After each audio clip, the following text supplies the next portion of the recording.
Satu lagi masalah yang sering saya lihat di Indonesia adalah masalah sistem pencernaan. Oke, Bapak dan Ibu, kalau kita lihat pencernaan, itu artinya termasuk usus, termasuk lambung, termasuk usus kecil, pencernaannya. Kalau kita melihat mereka yang ada masalah di bagian sistem digestif, Anda harus perhatikan pembuangan air besar kita. Jangan tunggu sampai darahnya banyak sekali baru kita mau, wah, takut gitu. Oke? Rectal bleeding artinya waktu kita buang air besar, waktu kita bersin, kita lihat ada darah. Ataupun di dalam BAB kita juga ada darah, dan warna pembuangan BAB kita itu jauh lebih gelap, hitam daripada. Sebenarnya BAB kita harus sehat, warnanya seperti warna pisang, dan bentuknya juga harus seperti pisang, oke? Harus berbentuk. Banyak orang selalu pikir, kalau saya tidak ada masalah sembelit, itu artinya saya bebas daripada kanker usus. Tetapi Bapak dan Ibu harus ingat loh, ada sebagian orang itu bukan masalah sembelit dan menyebabkan kanker usus, tetapi masalah terlalu sering ke toilet. Okay? Ataupun BAB-nya tidak pernah berbentuk, selalu keluarnya hancur-hancur. Yang keluarnya seperti hancur-hancur. Dan itu yang Anda harus perhatikan. Okay?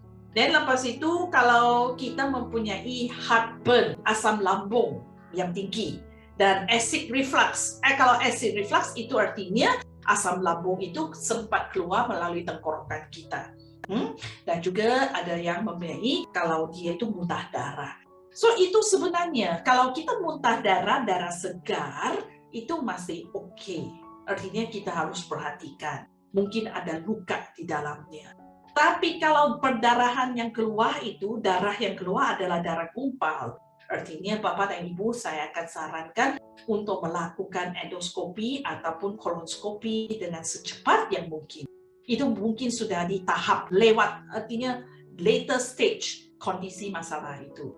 Kalau Bapak dan Ibu ada masalah pergerakan usus, artinya ususnya masalah sembelit ataupun terlalu sering BAB, Anda harus minum produk seperti Proditox dengan aloe vera. Oke? Dua masalah ini. Apa bedanya? Kenapa orang yang sembelit juga minum Proditox? Orang yang diare juga minum Proditox. Kenapa? Karena Proditox itu bukan pencahar. Proditox adalah produk di mana dia perlu pergerakan usus yang lebih banyak, dia itu akan bergerak. Kalau dia perlukan pergerakan usus yang lebih perlahan supaya tidak terjadi diare, dia itu akan lakukan karena bahan baku yang ada di dalam Proditox-nya. So kadang-kadang ada sebagian itu heran, dia heran. Dia tanya saya, dok, kalau saya diare, dokter juga minta saya minum Proditox. Kalau saya sembelit juga minum Proditox. Kenapa? Karena produk ini mempunyai bahan baku yang bisa mengimbangkan flora yang ada di dalam usus kita. Okay? Kalau Anda mempunyai masalah sembelit ataupun yang ada masalah sudah ada ke tahap perdarahan, artinya ada darah yang keluar, asam lambung, aloe vera dan TAP itu adalah dua produk yang paling penting. Penyembuhan dan juga memastikan sel-sel itu tidak menjadi sel yang jahat. Faham hati saya? Okay? So aloe vera itu sempat saya ingat dulu ada seorang bapak, dia itu ususnya bocor. Ususnya bocor karena kenapa? Karena saking banyak makanan yang mengiritasinya. Akhirnya ususnya bocor, darah keluar melalui BAB-nya. Dia ketakutan karena sekali buang BAB-nya banyak sekali darah. Seluruh toiletnya penuh dengan darah. Dia sampai foto-fotoin BAB dia untuk saya lihat. Oke, saya bilang, Pak, itu saya tahu masalahnya. Dia kan dokternya di Singapura dan di Indonesia, dokternya bilang dia tidak mungkin bisa sembuh. Karena ususnya sudah bolong-bolong. Dia itu sedih banget. So, dia ikut program Viavo, kurang lebih 2 bulan gitu dia, sampai 3 bulan.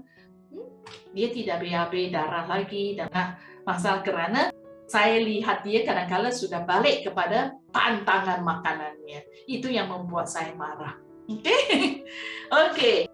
Silakan subscribe kalau menurut anda informasi ini bermanfaat untuk anda. Dan ingat, like dan share link ini sebagai langkah nyata anda mendukung kami untuk menebarkan kebaikan, selamatkan satu lagi nyawa.